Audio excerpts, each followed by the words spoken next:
Welcome to episode 24 of Mental Mastery, where I interview the world's greatest minds on what it takes to live an epic life. I'm your host, Max Weigand, and today I'm honored to talk to one of the world's most influential psychologists, Dr. Gary Latham, the former president of the Canadian Psychological Association and many others. Dr. Latham is one of the world's leading experts on motivation and goal setting, and so I'm super excited to share this interview with you guys where we go deep into goal setting, motivation, and what it takes for you to live the life that you want to live.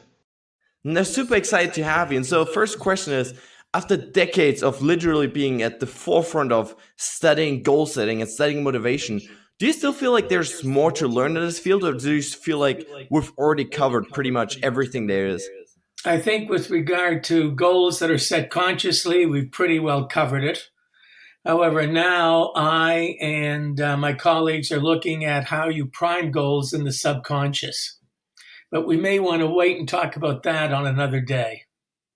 Yeah, for sure. So why is goal setting so important to maximizing our behavior?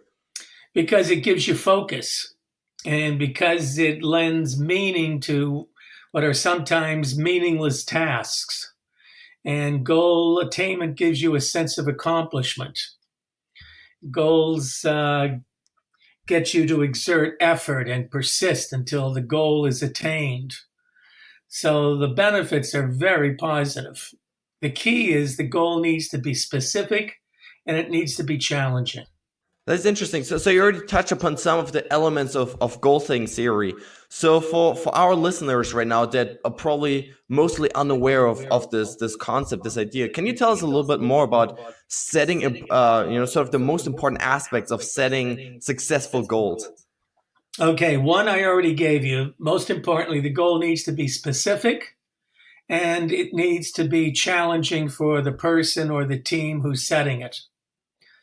Then number two, you have to take into account ability. If the goals far exceed the person's ability, they're not going to commit to it. Yeah. All right. Second, I already hit that one. You need to have goal commitment. If you set these lofty goals, but you're really not committed to attaining it, you're just wasting your time. Third, there has to be feedback. You need to be able to see whether you're making progress, whether you're on the mark, or if you're missing it by a mile. And the last one is strategy. You have to have a plan, tactics, a way of attacking the goal. You just can't go after it in a random fashion. Now that's really interesting. And one point you're making here is about sort of finding a balance, right? Between, on the one hand, setting high goals, high expectations for yourself, and at the same time making sure that they're not, as you said, those lofty goals, lofty ambitions that you don't even believe are possible, right? So do you have any advice for people that are currently in this process of trying to figure out what kind of goal they want to set? Is there any kind of sweet spot that people can hit, or any advice for people for how big or how ambitious our goals should be? Well, again, a key factor is take into account your ability. So we're getting into golf season. And if you generally attain scores in the high 90s, low 100s, and saying, this year, I swear my goal is, and I'm going to attain it, to be scoring consistently in the 70s, that's ridiculous. It's not going to happen. And if goals are too high, that's often a sign of low goal commitment. Now, you could say, gee, I consistently score in the high 90s. I'm going to take steps to start scoring in the low 90s, high 80s by July 4th. And now you're going to set up a plan that's going to allow you to attain that. And then you're on your way. So even if you don't get to low 90s or high 80s, odds are your game's going to improve significantly if you focus on that goal and you've got a plan for getting there. So it sounds like setting milestones or sub goals is really important part of this. When you're setting those types of really milestones along the way, do you think it's still powerful to focus on the overall vision, so that big end goal of going to low 70s, or should we sort of take it step by step and really focus only on those incremental steps along the way? Yeah, that's a very good insight on your part. So if the goal is in any way complex or truly difficult, you do want to set sub goals. So supposing it's weight loss, and you say, I weigh X pounds, but I've got to lose weight. My MD wants me to lose weight. My partner wants me to lose weight. I got to lose weight. So now you say, this is, what is the date? May 25th, somewhere in there. And you say, step on the bathroom scales and you say, okay, here's how much I weigh. I'm going to have an overall goal to lose 20 pounds by September 1st. Then I'm going to have a sub goal for June, a sub goal for July, a sub goal for August. And lo and behold, I'm going to attain or even beat that goal by September. So you want sub goals. What the sub goals do is they keep you motivated. And the sub goals also tell you, again, are you on the right path or the wrong path and going toward that final goal? So sub goals are a really smart thing to do. Well, yeah. So you also have, like you mentioned, right, that direct feedback, right, of every day knowing sort of where you're going and how well you're doing, right? Yes, I started applying this in my own life, and just really tracking every single day sort of the behaviors that also got me there, like the behaviors that were necessary to achieve my goals. And I've really found that like that actually boosts my motivation on a daily basis. So one of the things you sort of touched upon is in your research is that doing your best goals, quote unquote, right? So saying, oh, I'm just going to do my best actually isn't as positive and as effective as setting specific goals. So why do you think that is? Well, there's actually over 1,000 studies done in countries from Japan to South Africa, Canada, the United States, UK, Germany, showing that do your best is adopting that philosophy. I'm going to do my best. I'm going to look in the eye, tell you I'm going to do my best, is all but worthless. Some people kick themselves in the pants unnecessarily because they don't think they're doing their best. Other people pat themselves on the back when they shouldn't because they're not doing their best. And it's such a wide, broad range. You never know whether you're making progress, whether you have in fact done your best, whether you're missing it by a mile, because it's just too vague. It's too abstract. For sure. But I feel like it's oftentimes so tempting, right, to set these like sort of just doing your best goals, right, or effort type of goals, because it's just easier, right, than setting actual specific goals and then getting disappointed, right, if you don't achieve it. But if it's too vague, you can get into self-delusion. You can say, I know I'm really doing well, when you aren't. For sure. So how can we actually increase our motivation to achieve our goals? Do you have any practical advice on that? Well, there's a whole lot of ways. One is find a model, someone who you identify with, who has either already attained the goal that you're striving to get or is in the process of doing so. Because if you identify with the model and that person is making progress, then you're apt to say, gee, if she can, he can, so can I. So it keeps you pursuing the goal even when there are minor setbacks. Another is to be sure you've got accurate feedback on goal progress. Because as I said, if you've got scales in your house that you can weigh yourself and you can see your weight's really starting to go down, you may have the willpower to refuse that next alcoholic drink when someone offers it to you, because alcohol is just full of calories. And same thing with a lot of sugar and desserts. Somebody says, how would you like another piece of cake? You say, no, thank you, because you can see how well you're doing in losing weight. And you don't want to start going down the wrong path. Another way is to take, in many ways, well, we've talked about it. Having sub-goals is very motivational. And finally, is your own self-talk. Are you talking yourself up or are you talking yourself down? Are you saying, I can do this? All I have to do is, I've got this great plan. Keep your self-talk positive and you'll stay motivated to attain the goal. Oh, here's another one for you. Tell people exactly what your goal is and then get their support. So again, in my case, I love to have a drink, an after dinner drink around 11 o'clock at night if we're at a party on Saturday night. So I've given my wife permission to say, someone says, Gary, would you like to have a drink? I say, sure, please. And she's got permission for me to say, no, actually, Gary would like Perrier. Because Perrier doesn't have a whole lot of calories, not going to give me a hangover. Yeah. And I'm not going to get angry because I've told her up front, be sure to do this. Don't let me have that extra alcoholic drink because I'm going to pay for it when I step on the bathroom scales the next day. Well, I love that. It's such a great concept, really, of making sure that you actually commit and stick to the goal. Yeah, so get public support from your buddies, from your parents, from your partner, whoever you're going out with or live with. Get their support and they'll help you out.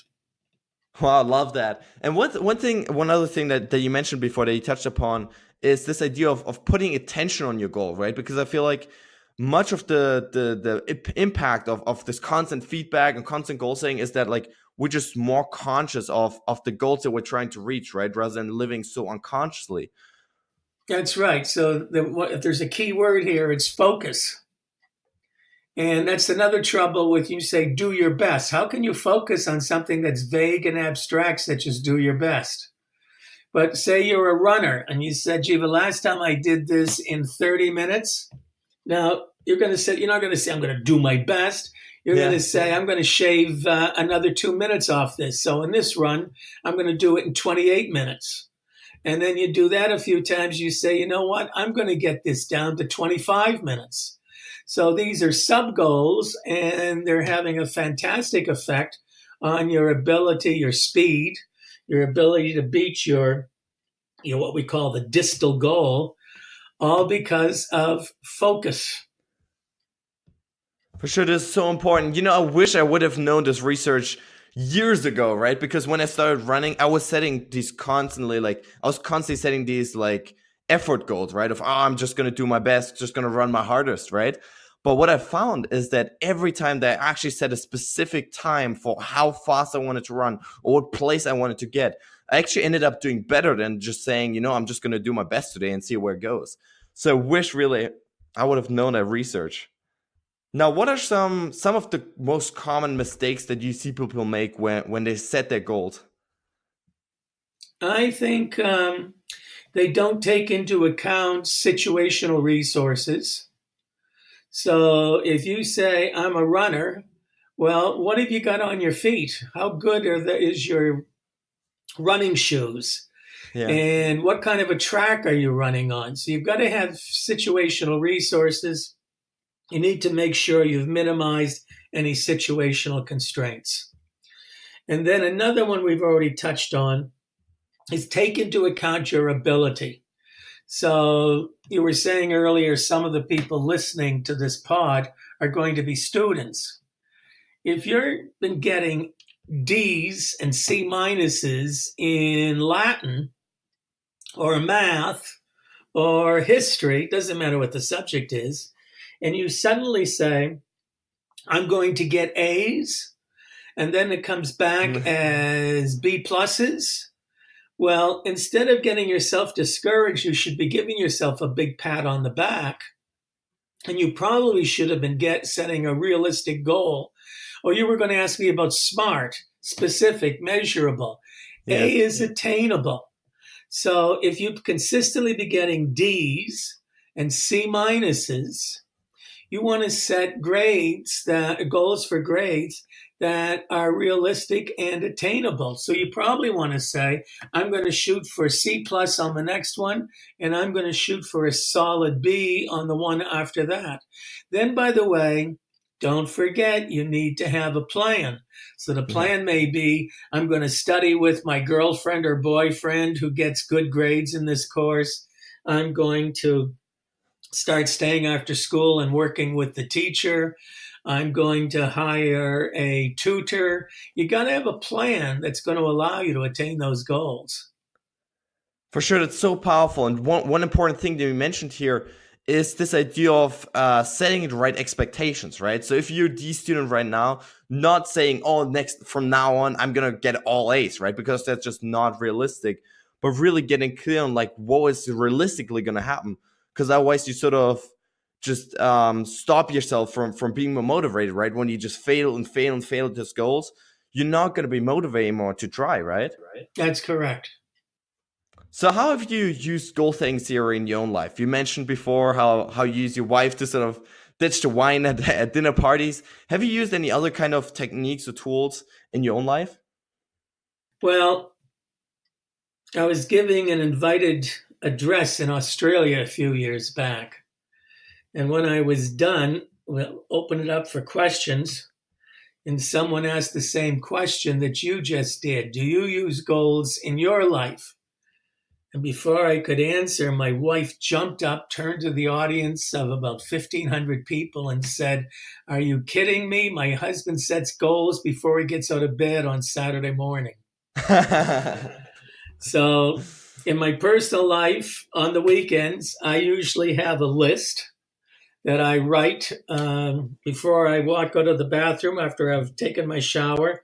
I've got a list of, say, 5 key things I'm going to get done before the day is over. Oh, wow. And when I go to the university on Monday through Friday, again, I'll have 3 to 5 goals that I want to accomplish before I go home. Now, again, you make them specific because then you can't fool yourself into thinking, gee, I really knocked myself out. I've done my best. I'm getting tired. I think I'll go home. Yeah. No, I look and say, darn, I've only done 3. I'm going to stay here and knock off the other 2. Now, again, why do that? Gives you sense of accomplishment. And by the way, sense of accomplishment helps minimize feelings of burnout. Oh, wow. So whether you're an athlete or a student, you want to minimize burnout by accomplishment. Why do you think that is? That's fascinating insight. Oh, because most of us dread living in a, what do I want to call, merry-go-round, just going around and round, not accomplishing anything, feeling that what you're doing is useless. Everybody hates feeling useless.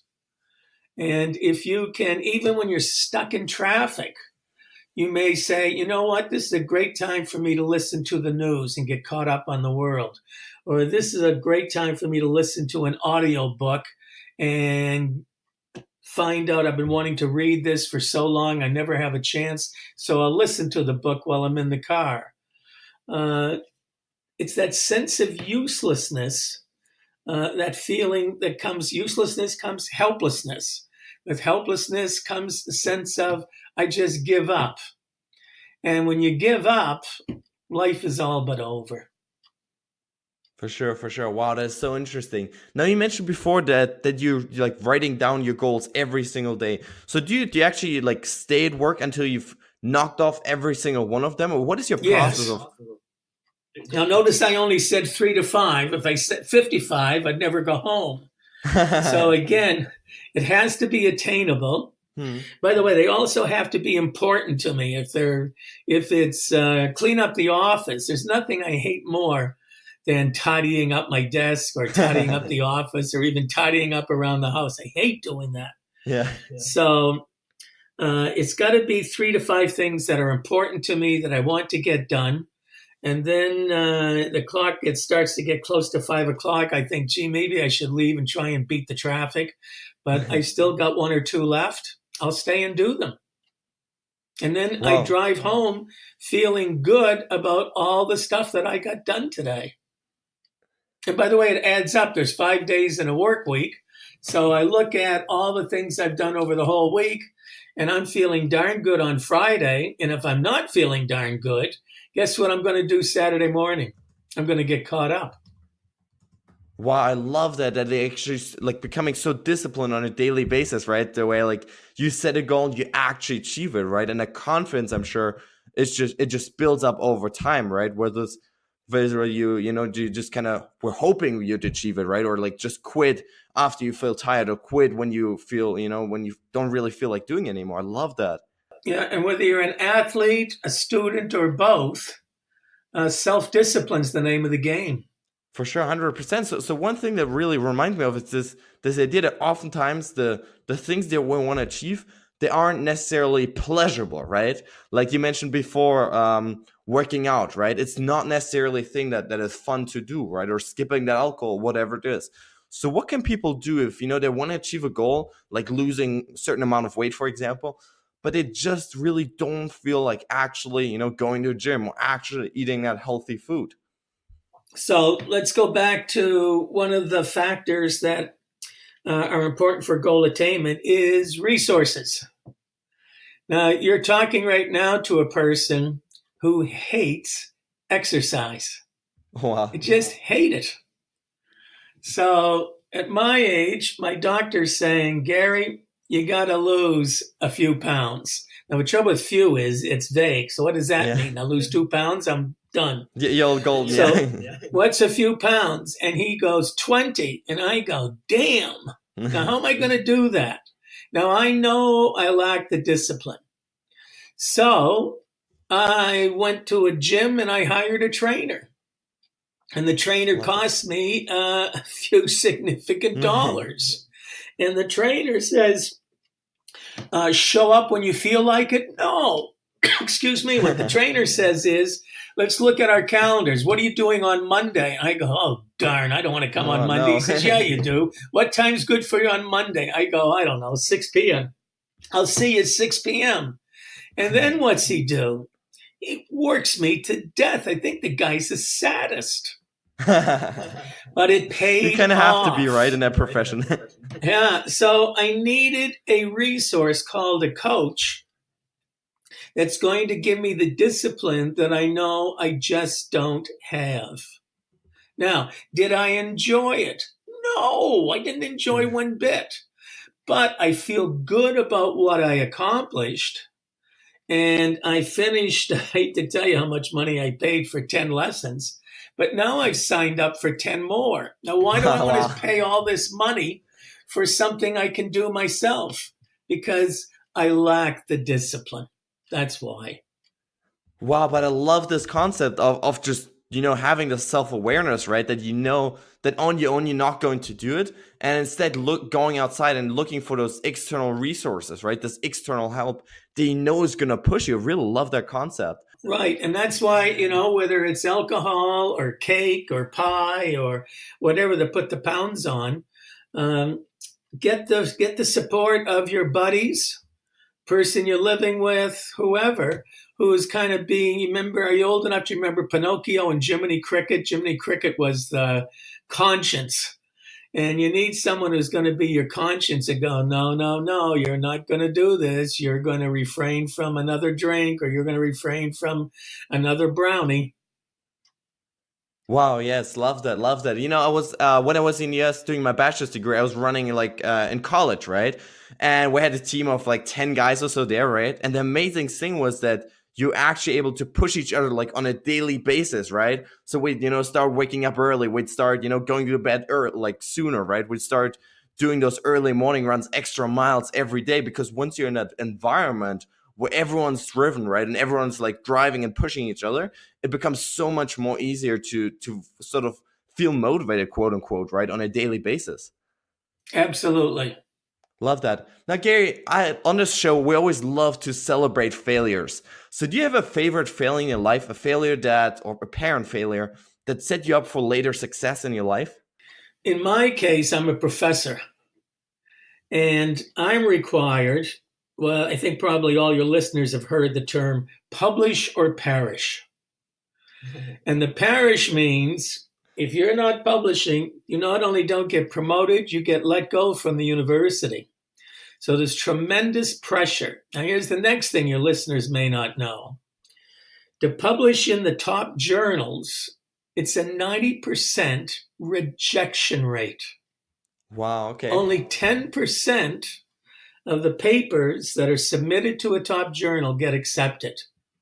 So, tremendous likelihood of failure after failure after failure.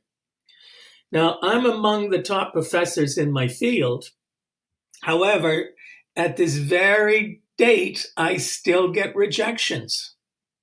Yes, you do. So, how do you stay motivated? And what I learned way back in the 70s when I first started publishing in this field was to seek and accept criticism. Actually go out and ask for it. So in running, when you and I go running, I'd like you to watch me and give me at least 3 tips. I'm not asking you to make me feel bad. I'm not asking you to be abusive, but I am asking for constructive criticism, whether it's running or eating habits. We talked about weight. I might say, look, you and I usually eat every day for lunch together. What tips have you got for me in terms of losing weight? And you might say, Gary, why don't you get off the soup, which is loaded with salt, and start eating salads without dressing on it? It has less calories that way. In terms of my papers as a professor, I would send them to very eminent people in my field. And I would say, I would really appreciate your critique on everything from style, grammar, to substance, which has to do with the theory and the science and that sort of thing. But it was up to me to make the person feel comfortable saying, in so many words, Gary, your paper stinks. And better that I know it stinks before I submit it than after I've submitted it. So once I started to accept criticism, I learned to look forward to getting it and then taking action steps to fix the mistakes that I've made. And I did that in my 20s right up through my 70s. Wow, that is such an amazing idea. And I love this. And it really reminds me of Carol Dweck's growth mindset, right? Because really what it comes down to is sort of building an identity around the learner, right? About being able to get better over time rather than having this fixed mindset where you believe that your basically capabilities are just set in stone, right? So this is such a great idea. Yeah, the only thing I would add is, and this may be too much information, is that in Carol Dweck's case, she's talking about traits, what you're predisposed to doing. And what I'm advocating to your listeners is, regardless of your traits, anyone can invite criticism. And the only trick is to make the person who's doing the criticism feel comfortable doing so that you get honest feedback. For sure. So how do you do that? Like, do you just tell them that you're basically open to any kind of feedback? Well, in my world, it would be, look, I'd rather hear before it goes into the journal, because it sits with the journal for 3 to 6 months before you get the rejection. So you've lost so much time. So I'll say, look, I really value your opinion. I don't want you to worry about getting me upset or hurting me. I promise you, I'll give you a big hug, not a big kick, if you can tear this paper apart. And I use that phrase, please tear this paper apart so that I can work on it before submitting it. Wow, I love that. Now, Gary, before I ask my final question, where can listeners right now connect with you online? Do you have a favorite way for people to reach out to you? I get over 100 emails a day. I'm not sure if I can take any more, but I'll tell you what, I've written a book that's in plain English. It's not for academics. And it's called Becoming the Evidence-Based Manager. Becoming the Evidence-Based Manager. And you can get that on Amazon or any public bookstore. As I say, it was written for the general public, not for academics. And they'll really like that book. Awesome. Thank you. I'll put up the link to that then. Now, the final question is, what does mental mastery mean to you? Mental mastery? I'm not sure. What's it mean to you? That's what I'm trying to learn. It's still in the process. But for me, what it means is learning to take control of my thoughts and emotions on a daily basis, my belief systems, my habits, so that I can basically live the life that I want to live rather than just unconsciously going through the motions every day. No, that's absolutely right. However, not a but, however, most people need professional assistance in doing that. So if you're still in school, high school counselor, if you're still in university, you can go and see a clinical psychologists or counseling psychologists. It's much easier to say what you just said, define the term, than it is to say, here's what I'm going to do from now on. So for example, if you have a short fuse and you easily blow up, just saying as of tomorrow, I'm going to practice mental mastery and I'm going to control my temper. Much, much easier said than to do. Conversely, you can be so laid back that you give the impression that you just don't care about anything. So you go, okay, as of tomorrow, I'm going to start showing interest in other people's ideas and I'm going to start showing interest in them. And it's just not going to happen without professional support. It can be done just like with a golf swing, with your putting. It can be done with your running. And in many cases, if you're serious about a runner, becoming an excellent runner, you're probably going to get a coach. And you'll want to get a coach on mental mastery as well.